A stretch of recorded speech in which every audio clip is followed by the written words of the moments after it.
할렐루야. 주께서 이 시간에 저 여러분에게 큰 은혜 주실 줄로 믿습니다. 우리 잠시 기도할까요? 언제나 우리를 기뻐하시는 사랑의 하나님 아버지, 오늘도 우리의 예배를 기뻐하시는 줄 믿습니다. 이 시간 우리의 찬양처럼 주의 말씀 앞에 섭니다. 우리의 길을 열어서 주의 음성 듣게 하시고, 또한 부족한 종의 입술을 주관하셔서 주의 말씀만을 대언케 하옵소서. 성령께서 이 모든 것을 주관하여 주실 줄 믿사옵고 예수님의 이름으로 기도하옵나이다. 아멘. 제자들과 예수님께서 배를 타고 지나가고 계시는 중에 있습니다. 그 풍랑의 규모가 얼마나 컸는지 배를 삼킬 정도라고 성경은 기록하고 있습니다. 큰 위기 상황에 처해졌죠. 제자들은 이 상황을 수습하려고 노력을 많이 했을 것입니다만은 역부족이었습니다. 그래서 결국 주무시는 예수님을 막 깨우고 우리가 죽게 되었다고, 이렇게 주무시면 안 된다고 하면서 우리 예수님을 막 깨우고, 그렇게 일어나신 예수님께서 풍랑을 보시고 꾸짖으십니다. 그러니 바람과 바다가 잠잠해졌다. 그 모습을 보면서 제자들이 놀라는 그런 모습이 바로 오늘 본문의 주된 내용입니다. 여러분, 우리가 살아가는 우리 삶의 현장은 크고 작은 풍랑의 연속이라고 해도 과언이 아닐 것입니다. 물론 그런 풍랑 가운데 감당할 수 있는 풍랑을 만나기도 합니다. 그럴 때면 그건 풍랑이라고 하지 않고 고난이라고 하지 않습니다. 그저 지나가는 하나의 과정일 뿐이라고 우리는 생각을 합니다만, 그래서 전혀 우리 인생의 문제가 되지 않지만, 때로는 감당할 수 없을 것 같은 큰 풍랑, 큰 어려움을 경험하기도 합니다. 그럴 때면 예수 믿는 사람으로서 우리가 어떤 반응을 보여야 할까? 어떠한 모습으로 이 풍랑을 지나야 할까? 오늘 제자들이 겪은 이 풍랑 맞은 상황을 생각하면서 우리들의 모습을 한번 반추해 보기를 원합니다. 갈릴리 호수 여러분 들어보셨죠? 갈릴리 호수는 그 면적이 크기 때문에 호수라고 부르기도 하고 바다라고 부르기도 합니다. 그렇지만 바다가 아니기 때문에 맛을 보면 짜지 않아요. 제가 신대원 다닐 때 우리 동기들과 함께 성지순례를 간 적이 있는데, 그 갈릴리를 지날 때 호수에 내려갔어요. 내려가서 물 맛을 직접 봤습니다. 짜지 않아요. 그래서 호수구나라는 것이 증명되었던 때가 있었습니다. 근데 이 호수가 평소에는 잔잔합니다. 평화롭습니다. 근데 동서 양쪽으로 큰 산맥이 있어서 특별히 봄, 가을이 되면 동쪽에서 바람이 부는 이 동풍이 불 때는 배를 삼킬 정도로 파도가 크게 일었다고 합니다. 성경에도 종종 그 바람 때문에 일어난 파도를 언급하잖아요. 그런데 오늘 예수님과 제자들이 배를 타고 가다가 이 만난 풍랑의 원인은 산에서 불어온 동풍, 이 바람 때문이 아닙니다. 오늘 우리가 읽은 본문 24절 앞부분을 보시면 바다에 큰 놀이 일어나라고 기록하고 있습니다. 놀이 일어났다 그래요. 놀이라는 것을 헬라어로는 세이스모스라고 하는데 지진이에요. 호수 밑에서 밑바닥이 흔들린 거예요. 여러분, 바다에서 지진이 나면 그 지진보다 더 큰 관심을 갖는 것이 뭡니까? 지진 후에 닥치는 쓰나미라든지 해일일 것입니다. 그것이 해안으로 밀려오면서 어마어마한 피해를 주기 때문에 그렇습니다. 제자들은 갑자기 이 땅이 흔들리는, 바닥이 흔들리면서 풍랑이 일은 그 상황에 정신이 없었을 것입니다.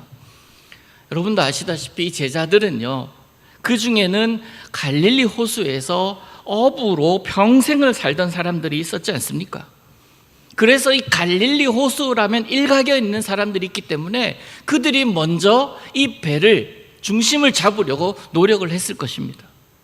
그리고 그 배를 제어를 하려고 노력했을 것이지만 그들의 노력은 아무 소용이 없었던 정도의 그 노력은 아무 소용이 없을 정도로 큰 풍랑이 지금 그들의 지나가는 과정 가운데 있었던 거죠. 우리 예배 시작하면서 486장 찬송 불렀지 않습니까? 불렀잖아요. 이 세상에 근심된 일이 많고 참 평안을 몰랐구나. 근심된 일, 걱정된 일 많기 때문에 내 마음이 불안합니다. 그래서 평안을 몰라요. 이 세상에 곤고한 일이 많고 참 쉬는 날 없었구나. 참 쉼을 누리지 못하는 세상에 살아갑니다. 이 세상에 죄악된 일 많아서 참 죽을 일이 쌓였구나. 우리 사는 세상이 이런 곳이라고 우리는 그것을 알면서 그렇게 부르지 않습니까? 제자들이 풍랑 한복판에 있는 것처럼 하나님은 이런 곳에 우리를 보내셨습니다. 여러분, 이것만 생각하면 하나님 너무하시지 않습니까? 아니, 우리를 사랑하신다면서 우리를 사랑하시기에 죽기까지 그 아들을 보내셨으면서 그럼에도 불구하고 우리를 사랑하신다고 하는데 왜 그런 풍랑 가운데 곤고한 일 많고 불안한 그렇게 살아가는 그곳에 우리를 보내셨냔 말입니다. 여러분, 그런데요, 잘 생각해 보시기를 바랍니다. 그 풍랑 가운데 제자들이 만나서 죽을 것 같은 그런 위협을 느끼는 그때에 제자들만 그 배를 타고 있냐고요? 아닙니다. 예수님도 그곳에 함께 계십니다. 마찬가지로 우리의 근심, 걱정, 염려, 불안, 모든 어려움들이 많은 이곳에 우리만 보내신 것이 아니라 예수님도 함께 보내셨다라는 사실을 기억하시기를 바랍니다. 그냥 내버려 두면 그 놀 때문에 두려워할 것 뻔하고 곤고한 일들 때문에 어깨가 축 처지고 근심되는 일들 때문에 평안 누리지 못할 것을 우리 하나님께서 너무나 잘 아시기 때문에 그런 우리에게 하나님은 독생자 예수 그리스도를 보내셔서 우리와 함께 있게 하신 것입니다. 그러므로 우리는 어떻게 하면 됩니까? 놀 한복판에서 풍랑이 크게 일어서 내 인생을 완전히 덮을 것 같은 위기 속에서도 그 이름 부르면 살 수가 있는 것입니다. 그것이 바로 하나님께서 우리를 사랑하신다는 증거인 줄로 믿습니다. 제자들 그 어려운 순간에, 죽을 것 같은 순간에 예수님 바라보잖아요. 그러면서 예수님을 급히 깨웁니다. 제자들이 주님께 나아갑니다. 주님, 우리를 살려주십시오. 우리를 구원하소서. 우리가 죽겠나이다. 지금 잠잘 때가 아니라고요. 제자들이 예수님을 급히 깨웁니다. 여러분, 예수님께서 이 풍랑 속에서 주무시고 계십니다. 한번 생각해 보시죠. 예수님께서 이 갈릴리 호수를 지나는 동안에 그 도중에 이 놀이 일어날 것을 모르셨을까요? 아닙니다. 우리 예수님은 하나님과 한 분이십니다. 그러기에 죽은 자도 살리시는 분이시고 자연과 바다, 모든 세상 만물이 예수님의 한마디에 잠잠게 됩니다. 자연조차도 한마디에 순종하는 그런 분이신데 그 땅 속에 있는 그 물 밑에 있는 놀이 있을 것을 주님께서 예상 못하셨을까요? 그렇지 않을 거예요. 그렇다면 그 위험의 순간에 예수님께서 그럼에도 불구하고 제자들과 함께 배를 타고 지나가신 이유가 있으시지 않겠습니까? 왜 그러셨을까요? 왜 제자들 그 위험천만한 그곳에 함께 제자들과 예수님께서 가고 계실까요? 여러 가지 이유를 생각해 볼 수 있을 것입니다만은 가장 중요한 것은 이거 아닐까 싶어요. 어떠한 순간에도, 어떠한 경우에도, 어떠한 위험에 처해 있을 때에도, 아니 큰 즐거움이 너에게 있다 할지라도 너 나 없으면 안 돼. 모든 상황 가운데 너 나 없으면 안 돼. 이것 가르쳐 주시기 위함 아니겠습니까? 맞습니다. 어떤 순간에도 우리 주님 없으면 안 됩니다. 여러분 입술로 한번 고백하실까요? 예수 없이는 안 된다. 믿으십니까? 예수 없이는 안 돼요. 아무리 경험이 많고 아는 것이 많아도 진정으로 붙들어야 될 이름을 붙들지 않으면 안 된다는 것을 예수님 몸으로 체험하게 만드는, 몸으로 가르치시는 그런 순간인 것입니다. 뒤집어서 말하면요, 인생길을 가누면서 우리가 붙들 이름이 없는 인생이라면 그것만큼 위험한 인생이 어디 있겠습니까? 세상에서는 마땅히 붙들어야 할 이름 붙들지 않은 채, 영원한 그 이름 바라보지 않은 채 위험한 줄도 모르고 살아가는 사람들이 얼마나 많습니까? 그래서 우리가 전도하는 것이고, 그래서 먼저 믿는 우리가 그들에게 필요한 것이 아니겠습니까?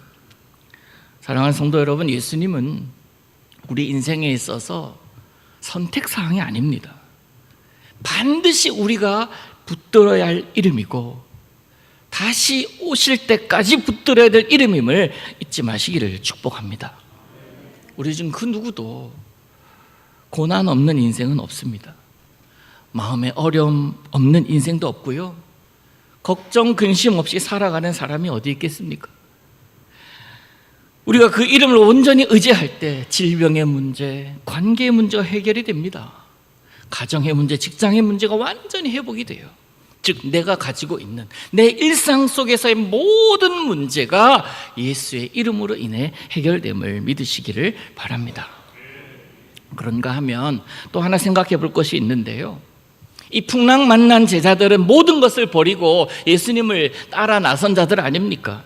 그렇다면 예수님은 그것 기억해 주셔야 하는 것이 인간적으로 당연한 것 아니겠습니까?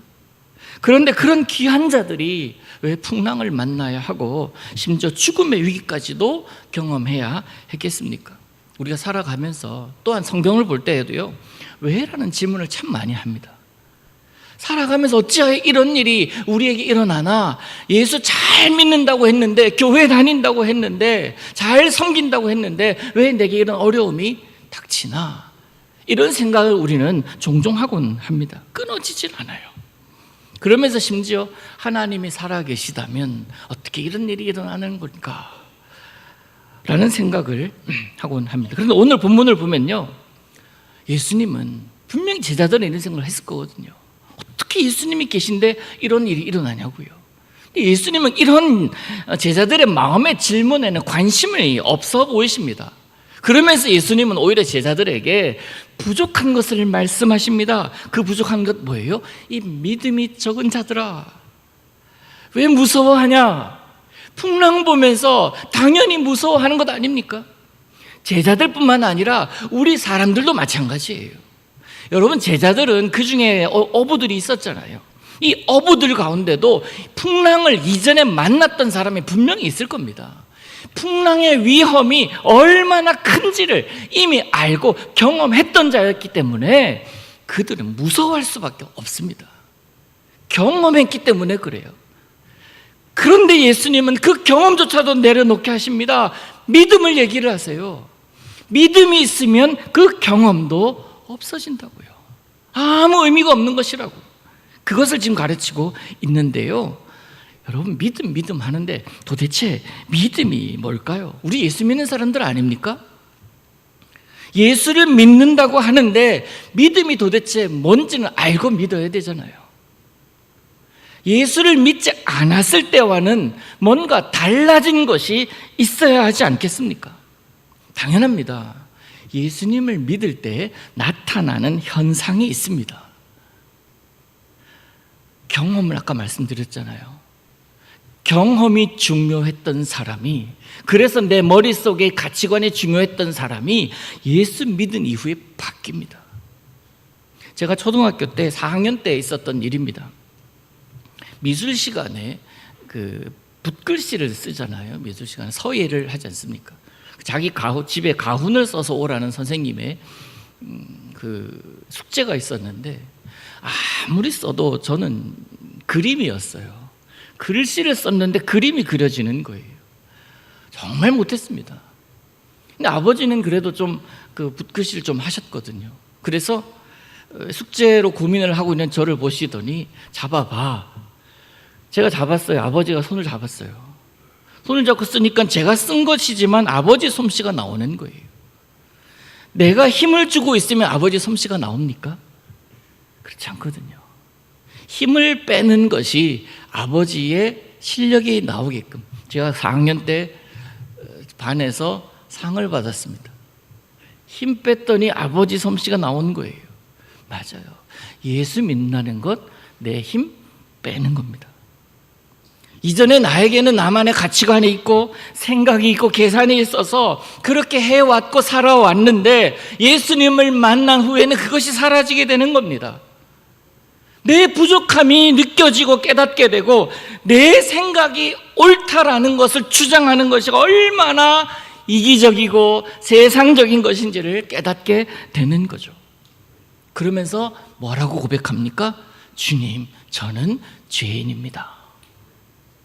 주님, 저는 죄인입니다 라는 고백이 나오는 거예요. 그게 믿음의 사람이에요.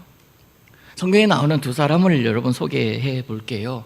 자신이 믿는 것이 옳은 것이고 진리인 것으로 생각하고 살았던 사람, 누가 뭐래도 저 사람은 결코 변하지 않을 것만 같았던 바울이라는 사람이 있습니다. 율법을 근거로 그는 자신의 모든 생각과 판단과 행동이 옳다라고 생각했던 사람입니다. 이 잘못된 신념 때문에 초대교회 성도들이 얼마나 많은 핍박을 받았습니까? 심지어 그로 인하여 죽은 사람들도 있습니다. 그런 그가 어느 날 예수님을 믿는 사람을 잡으러 가는 그날에 다메섹이라는 곳에서 예수님을 만납니다. 예수님을 만난 이후에 그가 어떻게 돼요? 그가 가지고 있었던 모든 것을 버려요. 잘못된 것인 줄 알았기 때문에 내가 죄인이었구나라는 것을 깨닫는 거예요. 그래서 그 예수님을 만난 이후에요, 그는 종교인에서 뭘로 바뀌어요? 그리스도인으로 바뀐 거예요. 그냥 교회만 다니는 사람이 아니라 믿는 사람이 된 것입니다. 예수만 알고 살아가는 사람이 아니라 예수로 살아가는 사람이 된 거죠. 또 한 사람 소개해 드릴게요. 열왕기하 5장에 우리가 잘 아는 나만이라는 사람이 나옵니다. 그는 아람 나라의 군대 장관으로 소개됩니다. 당시 아람은 세계를 호령하던 나라였고 그 나라의 국방장관이었어요. 2인자예요. 그 권위가 얼마나 크겠습니까? 그런데 그런들 성경은 어떻게 표현하냐면 크고 존귀한 자이나 나병 환자더라 라고 표현합니다. 맨 끝 단어가 없어야 되는데 하필이면 그에게 나병이 있는 거예요. 이런 상황 가운데 걱정 근심이 많은 그런 시절을 보내다가 마침 그의 집에서 일하는 소녀 하나가 이렇게 중얼거려요. 주인이 사마리아에 있는 우리 선지자 만나면 괜찮을 텐데, 나아질 텐데. 이 한마디에 나아만은요, 그 사마리아로 가잖아요. 거기 누가 있습니까? 엘리사 선지자가 있잖아요. 이 엘리사 선지자, 아람 나라의 제2인자가 자신에게 다가온다는 소리를 들었습니다. 준비를 해야 하잖아요. 얼마나 화려한 행차였겠습니까? 그리고 그를 맞이하는 사람 입장에서는 얼마나 큰 대접을 그렇게 준비를 해야 했겠습니까? 그런데 나아만이 그 사마리아에 도착하는데 아무 변화가 없어요. 조용합니다. 이상하다 생각했겠죠. 게다가 엘리사를 만나려고 하니까 그를 만나지도 못해요. 단 이 엘리사의 사환이라고 하는 사람이 나와서 엘리사 선지자의 메시지를 전달해 주는데요, 요단강에서 7번 씻고 가시래요. 말이 되는 소리입니까? 요단강에서 7번 씻으라고? 이 아람 나라에는, 우리나라에는 얼마나 아름다운 강들이 많은데 거기서 씻지 왜 이 요단강에서 씻어야 되냐고 하면서 돌아가려 하잖아요. 나만의 반응이 성경에 나오는데요, 노하면서 얘기한대요. 노하면서 이르되 내 생각에는 그가 나한테 와서 이 아픈 몸을 좀 만져주고 그가 믿는 신의 이름을 불러서 나를 치료해 줄 것인데 그것이 당연한데 왜 그렇지 않아? 그러면서 돌아가려고 해요. 자, 나만의 말의 전제가 무엇입니까? 내 생각에는 이래야 되는 것이 당연한 거야. 내 생각에는 나를 이렇게 대접하는 것이 당연한 거야 라고 생각을 하고 갔는데 전혀 다른 푸대접을 받은 겁니다. 여러분, 예수 믿으려면 어떻게 믿어야 할까요? 바울의 경우에서 이 나만의 경우에서 보면 우리가 예수를 믿으려면 어떻게 믿어야 할까요? 내 생각대로 믿는 게 아니고 말씀대로 믿어야 되는 거예요. 그래야 잘 믿을 수 있습니다. 그런데 세상은 그렇게 잘 믿으려는 우리를 믿지 못하게 하려고 방해합니다. 너 이렇게 살아오지 않았잖아. 너 60평생, 70평생, 80평생 이렇게 살지 않았잖아. 너 생각이라는 것이 있는 사람이잖아 라고 계속 우리를 교묘하게 미혹합니다. 예수 잘 믿으려고 하는 우리를 그래 믿는데 그렇게까지 믿어야 하냐 라고 우리를 미혹하죠. 하나님의 말씀대로 살려고 노력하는데 세상은 이 세상의 트렌드를 모르면 안 된다고 하면서 자꾸 우선순위를 바꾸게 하려고 하고요. 주님 뜻대로 살고 싶은데 자꾸 내 뜻이 뭔지 너 알잖아. 너 있잖아. 너 생각이 있잖아. 한 번뿐인 인생 너의 취향이 있잖아. 그거 존중하면서 살라고 소위 인권을 꺼내들어요. 우리 예수 믿는 사람은 인권을 꺼내들어서 그것대로 살아가는 자가 아니라 주권을 꺼내드린 거예요. 주님은 이렇게 원하셔. 주님은 이렇게 말씀하셔. 그러기에 물론 이것도 좋아 보이나 난 주님 뜻대로 살래. 그것이 바로 믿음 있는 사람 아니겠습니까? 우리 모두가 그런 인권이 아니라 주권, 내 생각이 아니라 주님 생각대로 살아가는 믿음의 삶을 살아가시기를 소망합니다. 욥을 아실 것입니다. 욥이 참 힘든 고난의 시간을 보냈을 때에 그가 건강도 잃었습니다. 물질도 다 잃었습니다. 심지어 자녀들 가정까지도 다 잃었습니다. 근데 욥은 거기에 마음을 두지 않았습니다. 여러분, 욥의 위대한 점이 뭐냐면 나는 태어날 때 알몸으로 나왔다. 아무것도 가진 것 없이 태어났고 아무것도 가진 것 없이 갈 것이다. 주신 이도 여호와시요 거두신 이도 여호와시오니 내 삶, 이런 삶을 통해 여호와 이름이 찬송받으실 것이다. 여러분, 욥의 위대함은요 자기가 누리던 것, 주신 것에 마음을 둔 자가 아니라 주신 이에게 마음을 뒀기 때문에 욥이 위대한 거예요. 뭡니까? 주신 것들, 사라질 것들이에요. 그런 것들에 마음 두지 않고 영원하신 하나님, 주신 이에게 마음을 뒀기 때문에 욥을 하나님 사랑하시고 끝까지 그렇게 그 믿음으로 살아갔던 욥이 결국 얼마나 많은 복을 누리면서 욥기가 끝나는 것을 우리가 보지 않습니까? 그렇습니다. 큰 놀 때문에 지금껏 누리던 것이 다 사라진다 해도 주신 것들이 아닌 주신 이에게 마음을 두는 것이 바로 믿음의 모습이고 저와 여러분의 모습이 되어야 할 줄로 믿습니다. 바로 그때 믿음의 사람이 공통적으로 하는 고백이 있습니다. 고난이 곧 축복이구나. 이 어려움이 곧 은혜로구나. 이 고백이 되는 거죠. 그래서 오늘 본문에서 말씀하고 있는 것을 쉽게 설명드리면요, 아무리 큰 풍랑 가운데 여러분이 있다 할지라도 주님 바라보셔요. 주님 바라보셔서 주님이 주무시면 뭡니까? 나도 자면 돼요.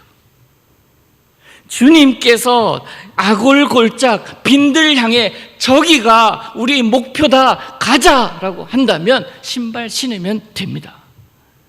하면 안 될 것 같은데 주님께서 하시니까 하고요. 가면 안 될 것 같은데 주님께서 가라시니 가는 것, 그게 믿음입니다. 그래서 그렇기 때문에 우리가 놀 한복판에 서 있을 때 구해야 할 것은 풍랑 없애달라고, 이 어려움 빨리 지나가게 해달라고 기도할 것이 아니라 이 상황 속에서 주님 내 믿음 무너지지 않게 하소서, 풍랑 아니라 주님이 보이게 해달라고 기도해야 하는 것이지요. 어쩌면 지금도 풍랑 가운데서 불안함으로 하루하루를 살고 계시는 분도 계실 수 있을 것입니다. 그 풍랑 잠재우면요 인간적인 계산으로, 인간적인 생각으로 그렇게 해서 잠재우다 보면 또 다른 풍랑을 만나곤 해요. 아닙니다. 예수 믿는 사람은 주님만 보면 됩니다. 주님 바라봤는데 주님께서 내 시선과 마주쳐 주시면 삽니다. 여기에 나 있다. 예, 나 여기 있다 말씀하고 계시는 그 주님을 날마다 바라보시면서 살아가시기를 원합니다. 말씀 결론을 내려보겠습니다. 어떤 소설가가 배를 타고 여행을 하고 있는데 순항 중에 갑자기 폭풍이 일기 시작합니다. 바람도 세고 비도 참 많이 왔습니다. 큰 배였지만 제법 많이 흔들리는 거예요. 객실에 가만히 앉아 있을 수가 없어서 사람이 많이 모인 갑판 위로 올라갑니다. 그러면서 서로 막 두려워하고 무서워하고 있는데 저쪽에서 어린아이 하나가 막 그 비가 내리는 그 흔들리는 그 배 위를 막 뛰어오는 거예요. 위험하잖아요. 그래서 이 소설가가 그의 손을 딱 잡고 다 이릅니다. 얘야, 위험해. 무섭지 않니? 배가 이렇게 흔들릴 때 그렇게 뛰어다니면 큰일 나 라고 말합니다. 그저 그 얘기를 들은 아이가 대답을 해요. 아저씨, 저는 지금 아빠 만나고 오는 길이에요. 아빠가 괜찮대요. 우리 아빠가 선장이거든요. 금방 지나갈 거라고. 그 얘기를 남긴 채 유유히 다시 뛰어가는 거예요. 어린아이답죠. 맞습니다. 우리 주님 앞에서 우리는 어린아이와 같은 그런 마음으로 살아가야 합니다. 사랑하는 성도 여러분, 우리 인생에는 반드시 놀이 있습니다. 그 놀 지나가야 합니다. 우리 인생에서 만나는 그 놀은 하나님 입장에서 볼 때 우리가 어떤 믿음을 가지고 있나를 보실 수 있는 너무나 좋은 기회가 됩니다. 반대로 우리 입장에서는요, 내 믿음 보일 수 있는 기회가 되는 거예요. 풍랑은 그런 것입니다. 성경은 이 놀이 종말의 때에 자주 일어날 것을 강조합니다. 우리가 그때마다 놀라서야 되겠습니까? 그때마다 마음 흔들려서야 되겠습니까? 놀 한복판에서 놀 만날 때마다 왜 나를 이런 곳에 세우셨냐고 우리가 불평해야 할 것이 아니라 그 놀 한복판에서 살아계신 주님을 오히려 노래하는 인생이 되어야 할 줄로 믿습니다. 놀랄 만한 때에 마다 놀라고 시험 들만 할 때마다 시험에 든다면 우리가 언제 믿음으로 살아가고 언제 우리가 하나님께 영광 돌리며 살아갈 수가 있겠습니까? 지금도 하나님은 살아계셔서 우리와 함께 하십니다. 주무시는 것 같으나, 내 어려운 상황을 모르시는 것 같으나 어쩌면 드신 채 주무시는 척 하실 수도 있겠다 하는 생각을 말씀을 준비하면서 해보았습니다. 내가 어떻게 하는지 보려고요. 믿음으로 산다는 것이 이런 것입니다. 바라기는 여러분의 인생의 큰 놀이일 때 예수 이름 부르시고 예수의 이름 붙드시기를 원합니다.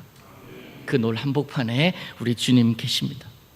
그래서 그 놀에 해답이 되어 주십니다. 그 어떤 순간에도 예수님은 우리와 함께 하시니 그 인생의 놀 앞에서 믿음 더욱 단단해지시기를 소망합니다. 날마다 함께 하시며 축복 누리며 믿음으로 살아가시기를 우리 예수님의 이름으로 축원합니다. 기도합니다. 사랑의 하나님 아버지, 어려운 때에 풍랑 속에서도 여전히 주무시고 계시는 주님을 향해 불평하며 내 삶의 풍랑만을 제해 주실 것을 늘 구했던 믿음 없던 우리들의 모습임을 고백합니다. 그러나 오늘 말씀을 통하여 주님으로 인해 주시는 평안이 풍랑조차 덮을 수 있음을 다시 한번 깨닫게 하시니 감사합니다. 주님, 모든 상황 속에서 주님 잃지 않고 살기를 원하오니 우리에게, 나에게 믿음을 더하여 주옵소서. 믿음으로 내 인생의 풍랑을 이겨내게 하옵소서. 풍랑 속에서도 오히려 주님 노래하는 인생이게 하여 주시옵소서. 더 큰 믿음으로 세상을 보게 하시고 더 큰 믿음으로 주님 바라볼 수 있도록 주님 우리에게 은혜를 더하여 주옵소서. 예수님의 이름으로 기도하옵나이다. 아멘.